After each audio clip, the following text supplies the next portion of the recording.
ભરૂચના ટંકારિયા ગામે 25 વર્ષથી મેડિકલ ક્ષેત્રે સેવા આપતી સેવાકી સંસ્થા અંજુમન સાર્વજનિક દવાખાના ટંકારિયા તરફથી યુનિટી બ્લડ બેંક ભરૂચના સહયોગથી રક્તદાન શિબિરનું આયોજન કરવામાં આવ્યું. આ રક્તદાન શિબિર અંજુમન દવાખાનાના નવનિર્માણ હોસ્પિટલ પારખેત રોડ પર કરવામાં આવ્યું હતું. આ શિબિરમાં ટંકારિયા ગામના નવયુવાનો ઉપરાંત કંબોલી, પારખેત, સિદ્ધપોણ વગેરે ગામોના નવયુવાનોએ રક્તદાન કરી યુવા પેઢીને અનુપમ સંદેશ આપ્યો હતો. રક્તદાન શિબિરમાં કુલ 49 વ્યક્તિઓએ રક્તદાન કરી માનવ સેવાની સરવાણી વહાવી હતી.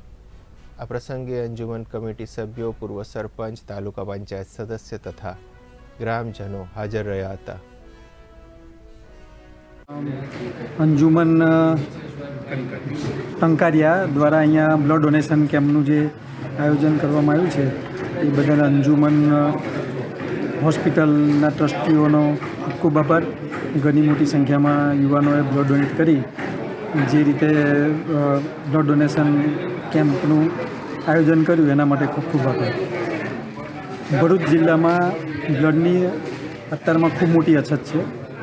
જો ભરૂચ જિલ્લામાં ચાલતી સંસ્થાઓ દ્વારા બ્લડ ડોનેશન કેમ્પ કરવામાં આવે તો બ્લડ વગર જે ટેરિટરીમાંથી આવતા પેશન્ટો જેવા કે વાલિયા, નેત્રંગ અને આપણા બધા જ ગામના લોકોને ઇઝીલી બ્લડ મળી રહે. તો આવો આપણે સાથે મળીને આપણા ભરૂચ જિલ્લામાં ચાલતી સંસ્થાઓ દ્વારા એક બ્લડ ડોનેશન કેમ્પનું આયોજન કરીએ. એના માટે આપ યુનિટી બ્લડ બેંકનો સંપર્ક કરી શકો છો.